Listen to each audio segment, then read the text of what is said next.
Decía que como introducción y antes de continuar con las preguntas, agradecer a Raylene por su presentación. Y como lo hemos venido conversando en estos días, creemos que hay mucha experiencia australiana que podría ser replicable para la realidad chilena. En este sentido, de tu presentación, Raylene, temas como reconocimiento, respeto, negociación, acuerdos, al final una forma de relación que Australia ha construido con sus pueblos indígenas, creo que sería o es muy valioso para la realidad chilena. Y antes de continuar también quisiera agradecerle al embajador de Australia en Chile, Timothy Kane, que ha venido a tu presentación y nos está acompañando. Embajador, muchísimas gracias por asistir. Seguimos con las preguntas porque se me ocurre que habrá temas de interés. Muchas gracias por su presentación, especialmente acerca de las reclamaciones de tierra originales o los pueblos originarios de Australia.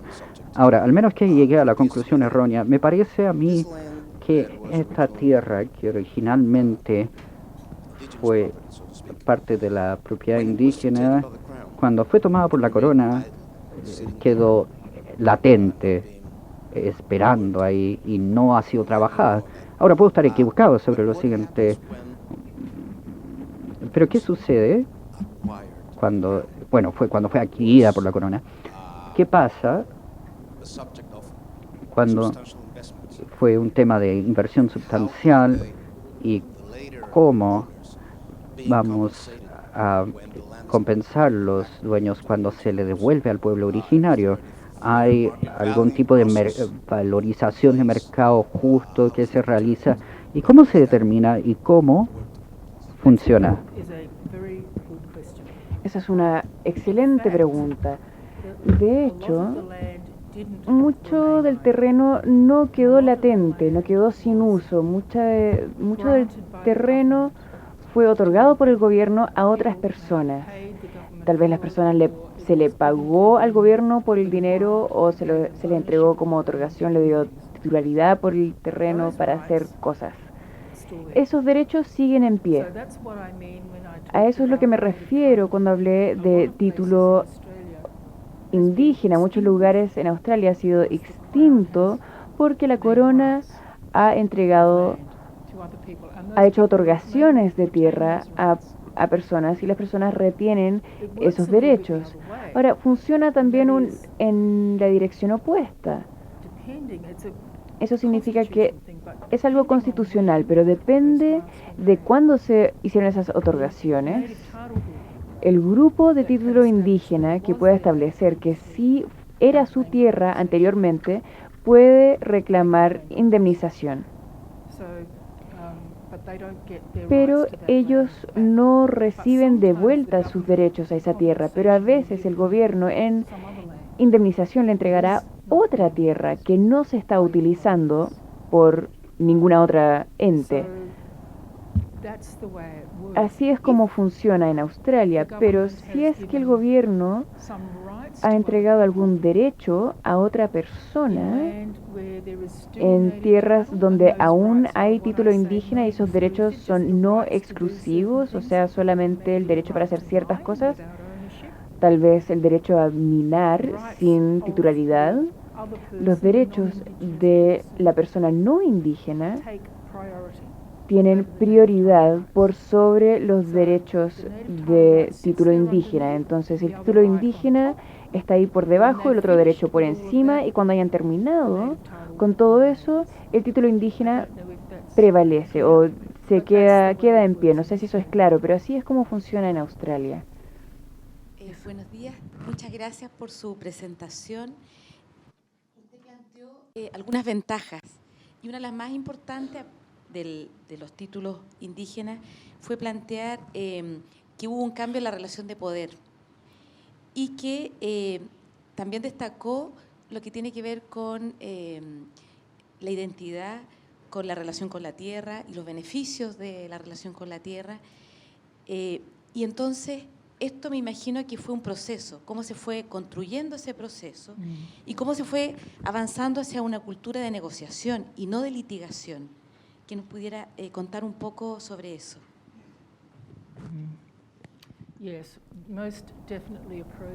Sí, definitivamente fue un proceso. Y fue un proceso que sigue ocurriendo, sigue haciéndose, pero el cambio fue el liderazgo. Creo que mencioné Río Tinto. El liderazgo del gobierno, donde sí había un momento en que lo que llamaríamos el pedido de disculpas, un pedido de disculpas de parte del primer ministro a pueblos indígenas por muchos de los males que se habían hecho o cómo los habían dañado. Eso parece algo muy pequeño, pero para una persona indígena en Australia, para el pueblo indígena en Australia eso fue un punto importante de cambio para ver que estaban dispuestos a trabajar con el gobierno y otras personas que tenían interés en la situación.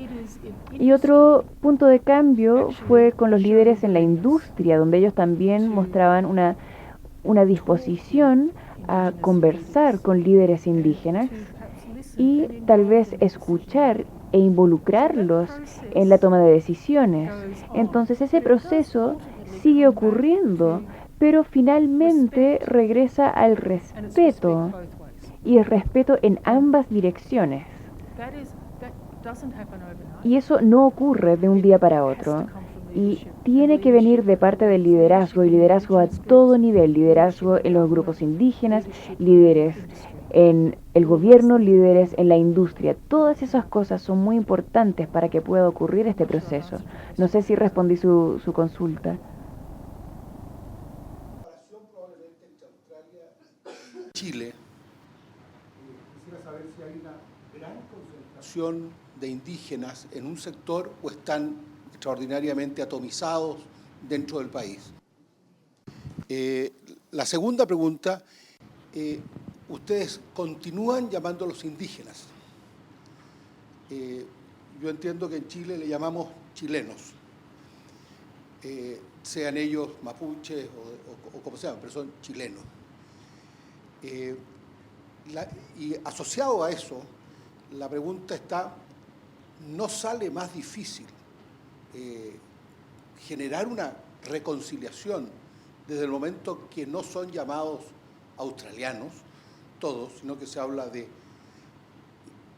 indígenas australianos o australianos europeos o members of the Commonwealth? Pero ¿ayuda o agrieta esta situación de ser considerados indígenas? Esa es la pregunta. Dos muy buenas preguntas. Primero, están en toda Australia. Pueblos indígenas están en toda Australia. Como ese primer mapa que les mostré, las personas aún retienen esas conexiones del lugar de donde ellos provienen, y eso es incluso si viven en las ciudades o incluso en Australia. Una de las cosas por las que era la disculpa era que las personas se habían sacado de su tierra y los habían llevado a otro lugar, pero a pesar de eso ellos tienen esas conexiones a la tierra en toda Australia. Ahora la consulta hablar acerca de australianos indígenas. Indígena significa aborígene e isleño de los estrechos de Torres. Eso lo uso en el contexto de título indígena, porque estoy hablando de título indígena. Pero es solamente australianos indígenas que pueden ser tenentes o tenedores de título indígena. Entonces, australianos indígenas son... A veces he hablado de australianos indígena y no indígena en mi charla, pero eso es un punto muy importante, que todos son australianos. Pero recuerden que dije 1967 no fue hace mucho tiempo en realidad. 1967 fue la primera vez en Australia en que todos los titulares originales o los propietarios originales fueron permitidos ser ciudadanos australianos. Entonces es importante, como dice, que haya ese concepto de que todos son australianos, pero dentro del contexto del título indígena hay esa diferencia y hay que reconciliar esos intereses en que las personas indígenas que vienen de parte de sus leyes y costumbres y los intereses que las personas no indígenas tienen que vienen de parte del gobierno. Y es por eso que tengo esa distinción en cómo hablo con el título indígena.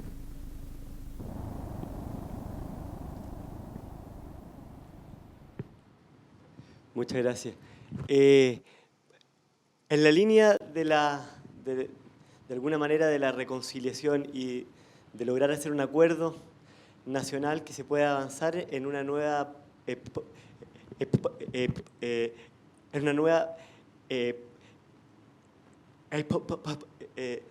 disculpen que soy tartamudo, de repente me demoro, pero es normal. En el fondo, de que se pueda avanzar en una nueva relación con los pueblos indígenas.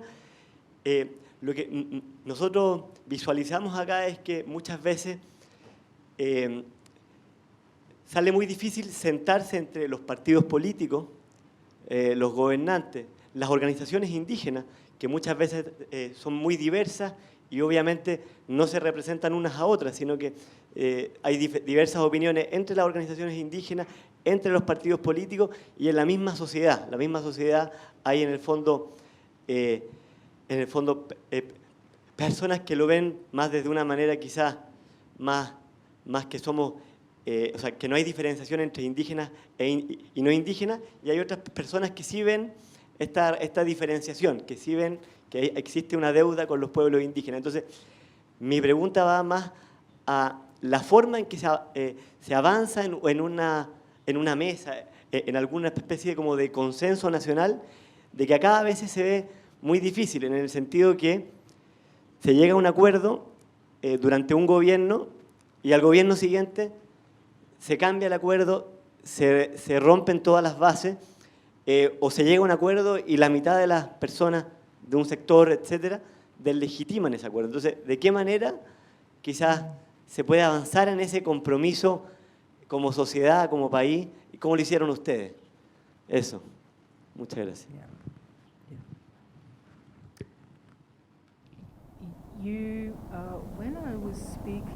Cuando yo estaba hablando,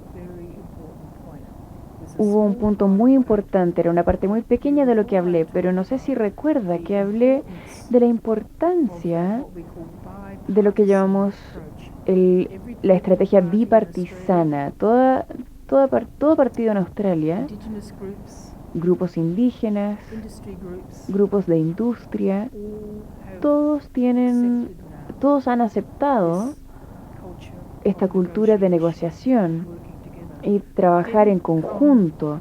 Ahora, esto no llegó de manera inmediata y tomó tiempo.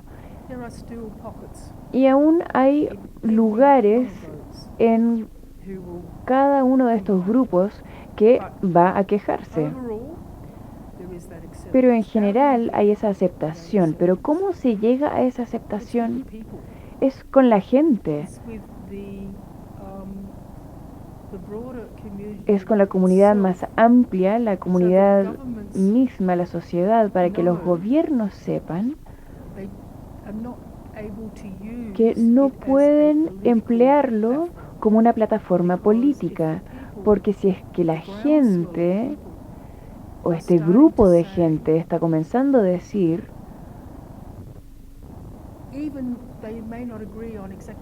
tal vez no estén de acuerdo en cómo lo hagan, pero la sociedad en general está diciendo queremos que algo cambie, queremos ver esta igualdad, equidad, queremos ver que haya un trabajo en conjunto, como decimos en Australia, una reconciliación, Por eso hubo ese referéndum en el 67 que fue tan crítico, donde el 90% de los australianos dijeron no queremos que les traten de esa forma a nuestra gente indígena. Eso es lo que en efecto decía, y eso fue un mensaje poderoso al gobierno, y eso fue un mensaje muy poderoso a todos.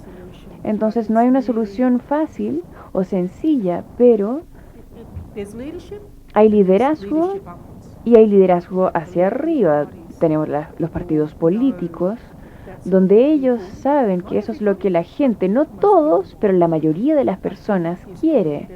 Creo que esa es la mejor respuesta que le puedo dar ahí, pero esto definitivamente no llegó de un día para otro en Australia. Second question. ¿Cómo está la situación de entendimiento en términos de hay mucha adversidad o hay mucho... primero nada, yo creo que en Chile es más complicado porque los tenemos tremendamente aglutinados, o sea, toda la masa de nuestra raza básica está en un solo lugar o en un solo sector. Por lo tanto, no tenemos ese tipo de problemas en el norte y no tenemos ese tipo de problemas muy al sur, sino que está... Quiero saber si hay una actitud belicosa, hay una actitud de guerra, hay una actitud conflictiva, hay una actitud de quema de casas, hay una actitud de destrucción de caminos, hay una actitud de destrucción de matar gente, de asesinar gente, de que los camiones para poder circular en la zona tengan que ir escoltados. ¿No existe esa situación en Australia o no existe?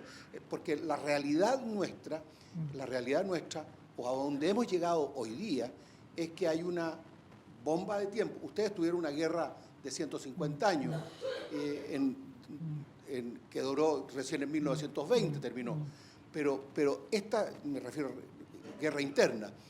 La situación en Chile, por lo que decía el señor reciente, de alguna manera ha ido agravando o ha ido llevando a extremos la situación y en el fondo, ¿hay o no hay una actitud bélica de parte de cualquiera de los dos lados?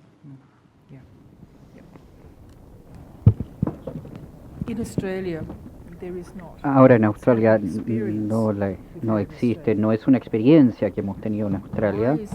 Ahora, ¿por qué es así? Si es que volvemos al inicio, a mitad de los años 60, con todas las protestas, algunas de esas se volvieron en Australia, digamos, que es una voluntariosa, la palabra voluntariosa. Tuvimos protestas, marchas, entre otros. Y el pueblo no indígena realmente no le agradó tanto. Así que fue un poco difícil, pero no fue violento en el sentido que usted menciona. Ahora, la diferencia es que hubo una respuesta bastante rápida de parte del gobierno y en Australia tenemos un sistema federal de gobierno, el gobierno de la mancomunidad y también los gobiernos estatales que tratan los asuntos de terrenos. El gobierno estatal lo vio en Australia primero y después rápidamente otros gobiernos respondieron. Y de hecho dieron algunos derechos a tierra. Ahora, ese tipo de presión o ya de presión no existió. Esa fue una de las razones. Ahora, por supuesto, los títulos indígenas de 1992 causa bastante disatisfacción entre los que dicen que ellos todavía son dueños de su tierra. Tuvieron situaciones muy frustrantes a través de los años que querían que reconocieran sus derechos. Nuevamente, una vez que los tribunales dictaron que existen estos derechos, el gobierno se movió rápidamente. Lo que, en mi punto de vista, es porque no tenemos ese tipo de violencia y confrontaciones en Australia. También creo que hay otro aspecto muy importante que probablemente nuestros indígenas no en general. Digamos que son personas que les gusta hablar, eso ayuda.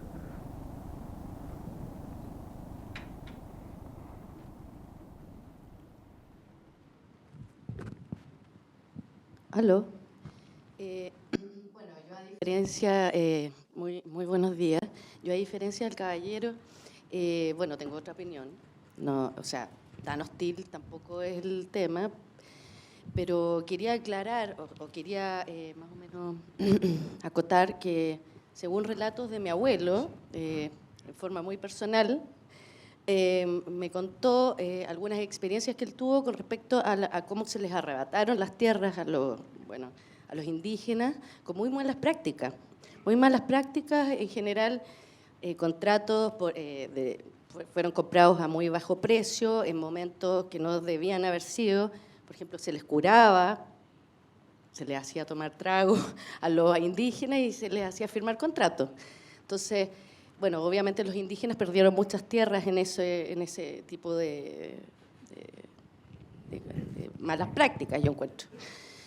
Y bueno, ¿qué caminos, quería preguntarle a usted, qué caminos podrían realmente tomarse darse como para que los indígenas tomaran nuevamente sus tierras o que se les devolvieran las tierras, que se revisaran los contratos quizás, ver en qué forma fueron adquiridas esas tierras, porque pagar por una hectárea, digamos, una cantidad de dinero que no es el que es debido, yo encuentro que es un robo al final, ¿o no? Ahora quizá ellos mismos están tratando de volver a tener lo que es de ellos, nada más por eso. Okay. Well, I can say Bueno, from Australia, puedo decir que Indigenous people desde el were punto de vista de paid Australia, que no le pagaron nada a los their indígenas. land, they just Su were, tierra, in fact, if somebody bueno, wanted to do de something hecho, on land, si alguien quería hacer algo en ese terreno y alguien estaba en ese camino, los tomaban en camiones y los llevaban a otros lugares. Hubieron muchos masacres en nuestros indígenas en estas propiedades. Está muy bien documentado. whole groups Grupos enteros shot and killed. que fueron asesinados, Very, very bad. así que fueron muy maltratados. So in Australia, no En Australia no hay contratos, ni siquiera que hay que verificar, porque a nadie le pagaron nada. goes back Y to esto es that algo was the que sorrow vuelve al said. tema de las disculpas. Por eso también pidieron disculpas, porque muchos australianos no indígenas no quieren reconocer que eso sucedió. Lo importante en Australia era reconocer que eso sucedió, pedir disculpas y moverse hacia adelante. Me imagino que de alguna forma extraña es lo que hizo el título de acta de título indígenas, que dibujó algún tipo plano y dice que de aquí nos vamos a mover hacia adelante, y la actitud en ese sentido comenzó en una actitud de reconciliación con el pasado y ver cómo iban a moverse hacia el futuro. Eso es en Australia. Es una pregunta difícil de responder de qué tienen que hacer en su país. Solamente he estado aquí creo que 30 segundos casi, así que para mí y en Australia lo que he visto trabajando con ellos es este reconocimiento del pasado, de los errores y abusos, y ver cómo van a continuar hacia adelante y cómo se van a referir a esos puntos como comunidad australiana, cómo vamos a movernos hacia adelante. Y yo creo que es la mejor respuesta que le puedo dar. ¿Aló? A ver, dos consultas. Una, cuando se llegaron a los acuerdos en el 65 y después en el 90, de estos acuerdos de reparación, cuando el gobierno habló o estableció estos acuerdos con los indígenas, ¿qué nivel cultural tenían los indígenas? ¿Qué nivel educacional tenían? Es una primera consulta. Si su nivel educacional era, digamos, y además su organización, si ellos tenían organizaciones que obedecían a un grupo de líderes relativamente organizados, ¿ya? Y la otra consulta, ¿qué pasa en los casos cuando se quiere compensar y, por ejemplo, hay una central hidroeléctrica y no se puede compensar o el propietario del terreno no lo quiere devolver, digamos, porque está generando una actividad. Entonces ahí la ley le permite compensaciones de otro tipo, es decir, hay otro tipo de compensaciones que se ha llegado a acuerdo, como económicos, como, o no sé, entregarle otro tipo de cosas que no sea tierra. Yeah. Okay. What's the first question? The first one Yeah.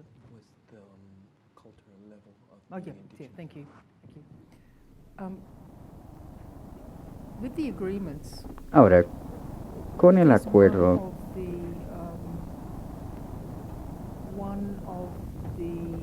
the educational levels bueno, el is nivel something educacional that, the government es is working with. algo So con there lo que el gobierno está there trabajando. But don't Ahora, no quiero, education by our standard. bueno, estamos hablando de educación por nuestros estándares, pero para los indígenas de Australia, Their country. ellos conocen su país, conocen sus derechos. So the lack of education Así que doesn't la falta de educación limit no that agreement making, limita but the important esta thing capacidad is de llegar a un acuerdo. groups Lo are importante es represented. que los grupos están representados por lo que llamamos Native title representative bodies las organizaciones de representación de títulos indígenas, que son abogados y que reciben fondos del gobierno para brindar esa representación a los grupos. Por lo tanto, la ley de títulos indígenas legal representative integra una representación legal de los grupos en la negociación para que siempre reciban esta asistencia, y esto agrega a la negociación. Están las grandes empresas con sus abogados, pero los grupos indígenas siempre van a tener sus propios abogados que por estatutos legales deben representar y promover los derechos e intereses indígenas, lo que hace que la negociación sea algo que es más justa. Aún sí, yo creo que la gente cierto desbalance que sienten las personas, pero sin embargo, no hay una falta de representación o asistencia y consejos. Por lo tanto, sí, existe asistencia. La segunda pregunta, ¿cuál era?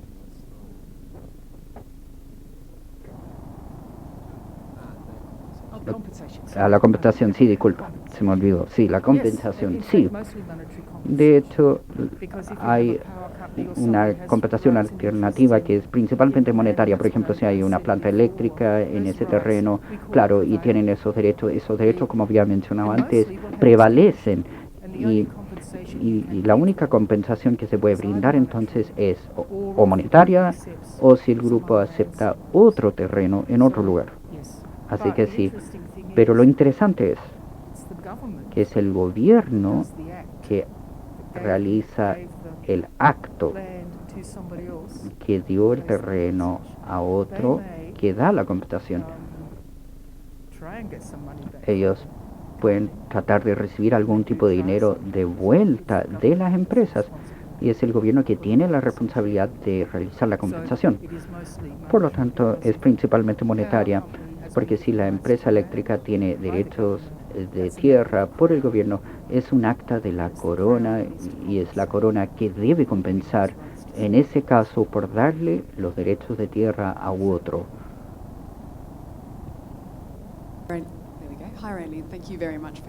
Aileen, muchas gracias por su presentación. Tengo mucha curiosidad sobre el proceso de la mesa de negociación, de reunir todos los grupos de interés en la mesa y que se traten de entender, teniendo tantas diferencias en sus visiones de negocios y educativos.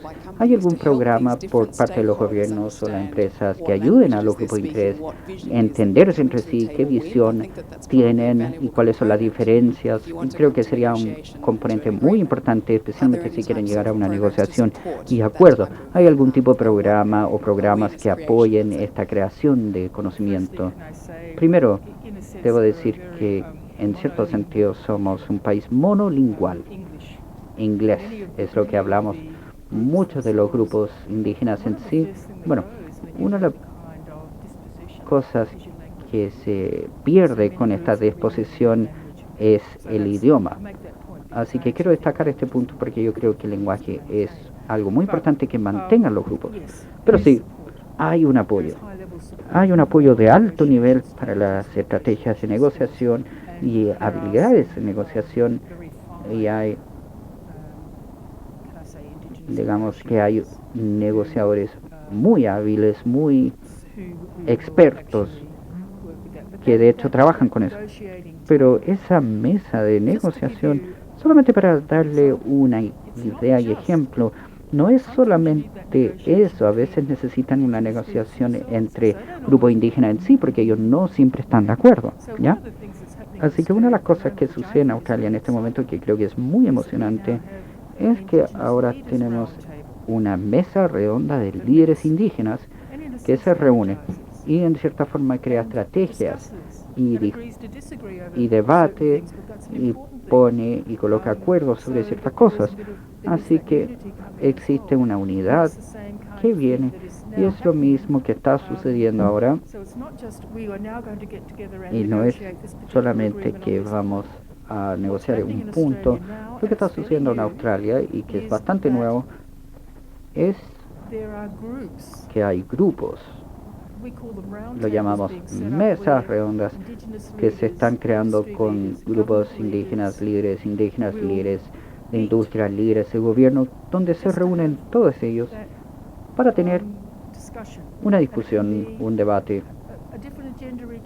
Puede ser una agenda distinta a todas las reuniones o quizás hay un tema en particular que quieren desarrollar. No se trata de negociar un acuerdo, simplemente es acerca de formar relaciones con la gente, el entender todos y todo lo que quiere lograr. Eso es importante, por lo tanto hay un apoyo de parte del gobierno, también de la industria y ahora lo que es importante, apoyo de parte de los líderes indígenas alrededor del país, no solamente grupo a grupo, sino a nivel nacional. Eso sí que es muy importante.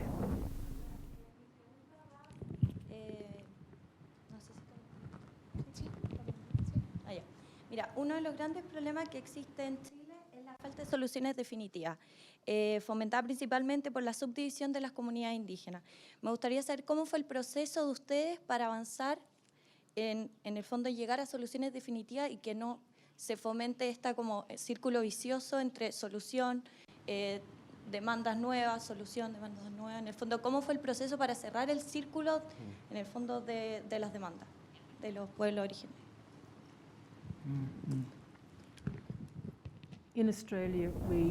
En Australia también tenemos mucha división entre los grupos indígenas.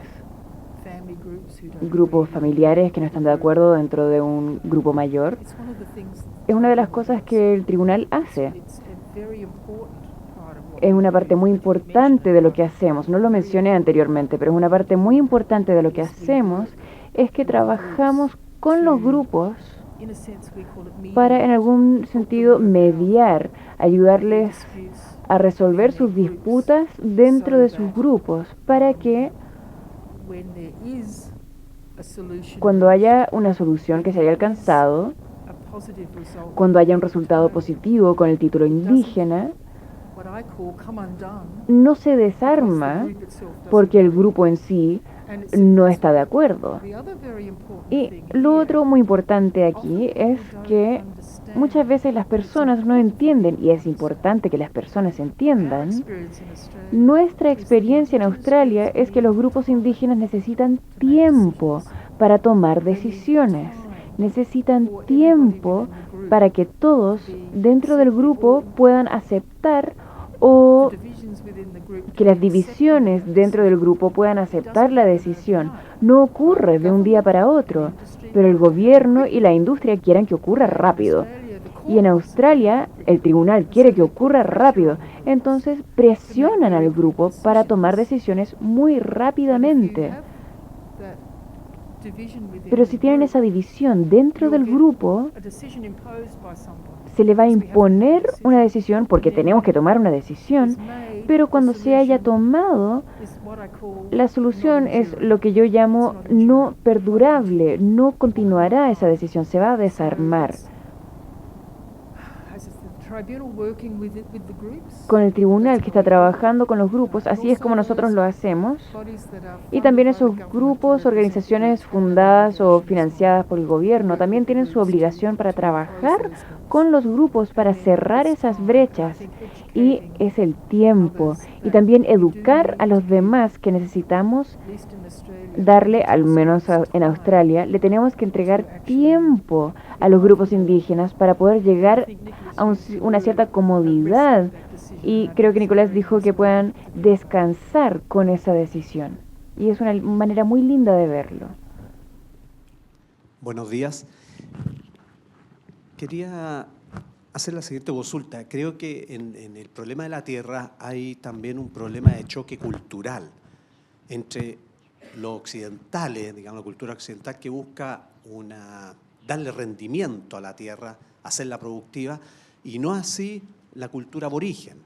Acá siempre se discute ese tema, no sé cómo lo abordaron ustedes para convencer, digamos, a la nación, porque hay un problema de crecimiento. Acá la zona aborigen es una de las zonas más pobres dentro del país. Entonces siempre se aduce mucho ese problema que si se le entrega la tierra al aborigen va a ser tierra que no es productiva. Y la segunda consulta es, ¿el aborigen australiano busca independencia legal? ¿Busca también ser una nación independiente que se superponga, paralela, no sé? ¿Busca esa independencia también, no solamente de la tierra, sino que del aspecto legal?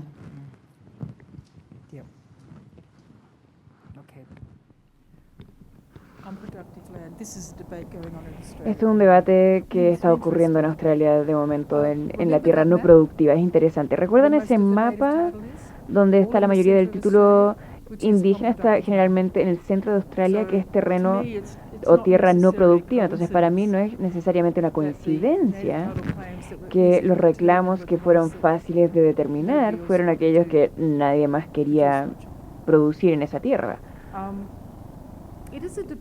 Ahora, es un debate en Australia que está ganando bastante énfasis de momento. Yo estoy asistiendo en julio en la ciudad de Darwin, en el norte de Australia, una conferencia que se llama Desarrollando el Norte. Y lo que está comenzando a ocurrir es esta idea de que sí, si le entrega la tierra a la gente aborigen, no van a hacer nada con la tierra, va a ser... Ese punto de vista está cambiando, porque cuando el pueblo indígena en Australia, lo que ellos generalmente hacen con su tierra es el turismo, y mucho de la tierra que ellos tienen ese es el uso principal de la tierra productiva, créanme. Generalmente ha desaparecido, ya se lo ha entregado a otros intereses que son titulares de esa tierra. Pero también está el tema de que, bueno, en Australia hablamos de, ahora, ¿cómo podemos crear beneficio económico en tierras indígenas? Y a veces el debate se confunde un poco de si es beneficio económico para las personas indígenas que tienen la tierra o tienen el interés en la tierra, o si es beneficio económico para todas las empresas que quieren hacer algo con esa tierra. Y eso es lo que están comenzando a hablar en Australia, y lo que está ocurriendo cada vez más en Australia es que esas empresas van a trabajar conjuntamente con los pueblos indígenas para que los dos obtengan beneficio económico de la tierra. Particularmente también obtendrán capacitación de empleo, educación, oportunidades de educación. Entonces eso es parte del establecimiento de acuerdo que ocurre. Y también, por supuesto, se me olvidó su segunda pregunta, ahora que respondí la primera. Sí, independencia, claro. Hay grupos pequeños, pero no. Las personas hablan de la autodeterminación bastante, pero no están hablando realmente, y también tendrán algunas personas, unas pocas, que hablan de querer ser independientes y ser completamente autónomos, pero no es algo aceptado ampliamente por el pueblo indígena. Lo solía ser, pero ya no. Creo que las personas están viendo cada vez más a Australia como somos todos australianos y están viendo cómo lo vivimos. Pero de manera importante, somos todos australianos, pero somos diferentes. Entonces, reconocer y ser orgullosos de esas diferencias también es muy importante, pero no hay ese movimiento para ser autónomos, independientes, no queremos nada que ver con ustedes, no hay eso. Hola Raylene, ¿cómo estás? Mi pregunta es, en Australia he visto los derechos de grupos de título indígena, no son títulos o derechos por individuos. Ahora en actos futuros, en las propuestas, uno de los puntos clave en mi experiencia es de quién es la responsabilidad de asegurarse que el grupo es informado por el desarrollo propuesto, y hablaste mucho de la negociación y consultoría. ¿Dónde cae la responsabilidad principal para mostrar que un grupo de a veces varios centenares de personas saben realmente lo que se está proponiendo exactamente y que están involucrados en la consulta? Porque muchas veces puede ser un proceso complejo. Sí, puede ser complejo. Entonces, lo que ocurre con el acta de título indígena es que el gobierno dice, vamos a hacer un acta futuro. Tengo que entregar esta notificación. Esas organizaciones de las que hablé, que están financiadas por el gobierno para asistir a los titulares de título indígena, van a recibir notificación. Ahora también, si es que hay un reclamo ya hecho, hay personas que llamamos el solicitante, que representan a ese grupo de reclamos. Ellos también reciben una notificación, se publican en papers, que hay beneficio, pero no sé cuál será el beneficio, porque generalmente yo los periódicos, perdón, no papers, los periódicos no los leo para ver qué está ocurriendo en mi tierra, pero bueno, si es que no hay un reclamo de antemano, ese cuerpo representante tiene la responsabilidad de ver en realidad si es que debe haber un reclamo y hacer ese reclamo para que pueda pasar por el acto futuro. Entonces, el acta de título indígena dice que debe entregarle notificación a estos grupos, y en realidad esa organización representativa, que es financiada por el gobierno para proveer apoyo y asistencia a los tenedores de título indígena, siempre tomará el paso para asegurarse que o el grupo sabe y si quieren oponerse, o si es que no hay un reclamo para tierras, para asegurarse que el reclamo entre por las personas correctas y ellos están en la mesa de negociación de inmediato. Así es como funciona. Entonces, no es una situación de no saber. Y si es que la organización representante no hiciera su trabajo, el gobierno actuaría muy rápido en quitarle su estatus y entregárselo a otro. Disculpe nuevamente por la pregunta. En la misma línea de lo que señalaron recién, respecto de los procesos, por ejemplo, de negociación en proyectos de inversión o en otro tipo de procesos de negociación que lleva el Estado también con los pueblos indígenas, me imagino en temas de tierra, etcétera.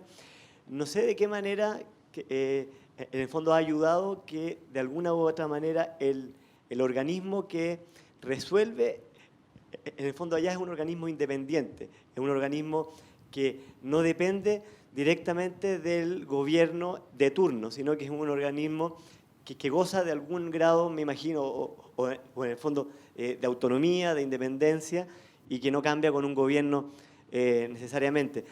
Porque a nosotros lo que nos sucede mucho es que, ya sea en discusiones de negociación en el marco de proyectos de inversión, si bien participa en algún grado la empresa y los pueblos indígenas, la decisión final la toma el gobierno, en este caso el servicio ambiental, que evalúa si se cumplen o no. Entonces, muchas veces se cuestiona esa decisión. Se cuestiona por todos lados, por las empresas y por los pueblos indígenas. Y finalmente terminamos en tribunales de justicia, que es los que hoy día en Chile de alguna forma gozan de esa autonomía. Entonces, no sé si es que se podría buscar, o la experiencia, la experiencia de Australia da cuenta de que buscar un organismo autónomo para esta toma de decisiones puede ser una forma de llegar a buenos y objetivos, o sea, a resultados objetivos. Eso. En Australia es crítico, absolutamente crítico tener estos organismos independientes. Y eso es lo que somos. Somos completamente independientes, somos autónomos. Y eso es el valor de nuestra tribunal. No tenemos una agenda, no tenemos un sesgo hacia ninguna dirección. Y también la corte, el tribunal es independiente, pero tiene el problema adversarial, yo creo. No es una forma buena de resolver estos problemas, de tener un proceso litigioso, pero el proceso de tribunal, con nuestra tribunal, que es independiente, por supuestamente puede haber una apelación si es que las personas no están de acuerdo, pero es un proceso independiente. Esa es la fortaleza de nuestra tribunal, porque es la fortaleza que tenemos cuando estamos tratando con disputas intragrupales. Porque todos los grupos aceptan que nosotros entramos completamente autónomos con los oídos abiertos, la mente abierta, y no tenemos una posición que tomaríamos porque no hay ningún beneficio hacia nosotros, es nuestro empleo, es absolutamente crítico. Ha sido uno de los puntos muy, muy positivos del título indígena de tener ese tribunal independiente, y estamos viendo cada vez más que las personas están diciendo que nos gustaría que el tribunal tratara con más cosas porque son independientes. Todos los ven como independientes, entonces son neutros. This is going to be the last one of my question, not mine.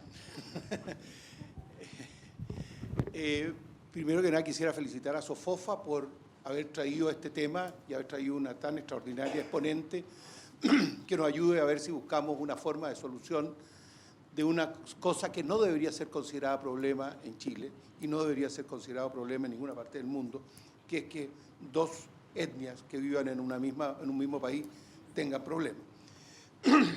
La situación probablemente en otras partes del mundo es menos grave porque las etnias han ido disminuyendo su población.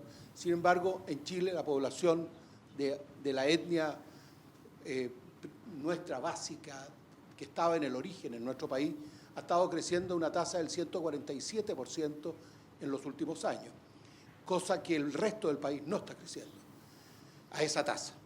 Por lo tanto, lo único que está pasando es que si nosotros no resolvemos los dos lados la situación en una buena forma, lo antes posible, nos vamos a encontrar con un porcentaje mucho mayor de gente que por la rabia metida por generaciones, por los odios metidos por generaciones, en ambos lados, esto lo único que haga es agravarse. Mi pregunta es, ¿podríamos nosotros quedar en condiciones de seguir contactándonos con usted, primero?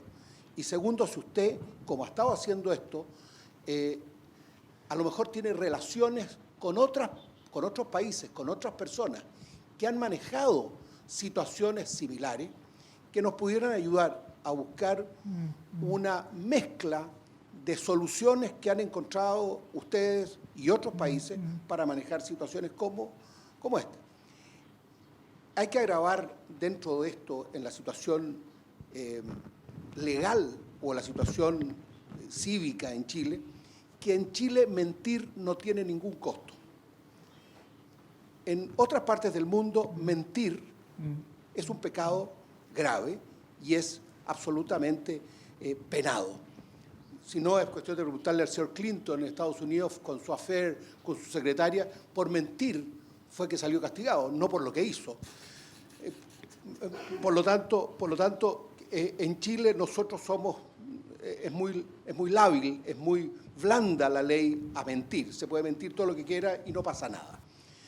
Así que muchas gracias por su visita. Yes, of course, I, Sí, por supuesto. Me encantaría quedarme en contacto y dar cualquier información que puedo dar y cualquier tipo de asistencia si es que creen que puedo hacer algo para ayudar. Ahora, mientras hablaba acerca de la situación en otras partes del mundo, mi mente inmediatamente estaba viendo todos los contextos de conferencias en el mundo acerca de esto. Hay tantas personas que podría contactar. Yo le voy a dar toda esa información primero a Nicolás y después tengo muchos contactos que le puedo dar. La última pregunta, parece. Hello. Good morning. Buenos días. La independencia del tribunal es fundamental y tiene que ser aceptado por todos. Y eso también es fundamental. Ahora, ¿cómo se creó este tribunal? ¿Quién formó el tribunal? Bueno, fue creado por el estatuto, el acta de título nativo crea el Tribunal Nacional y son designados tal como se designan los jueces, y el quitar a alguien o denominar a alguien es por parlamento y es muy restringido. No se puede decir, no me agrada esta persona, ya que lo saquen, no. Así que ese es realmente lo que crea su independencia, que cuando uno lo piensa es un tema de designación y nominación. Es lo mismo que un juez. Obviamente existe que las personas que son nominadas tienen algún tipo de influencia política, pero es un cuerpo legal independiente que no puede ser controlado por el gobierno. No hay una línea de comunicación que dice debe hacer lo que el ministro quiere que haga o debe hacer lo que el gobierno quiere que haga. Eso es lo importante. Y es así como está configurado y, como había dicho, es un organismo semijudicial. En Australia tiene el mismo nivel de independencia. Bueno, muchísimas gracias a todos por venir. Nos hubiera encantado poder seguir con las preguntas. La discusión está bastante interesante, pero Raylene tiene una agenda bastante apretada esta mañana. Así que, le agradecemos mucho a SOFOFA, la Embajada de Australia, por darnos esta oportunidad. Como fundación vamos a continuar generando estos espacios de diálogo y trayendo experiencias que puedan contribuir a solucionar las diferencias interculturales que tenemos en el país. Ahora el vicepresidente SOFOFA quiere entregarle un regalo a Raylene en conmemoración por su visita. Thank you.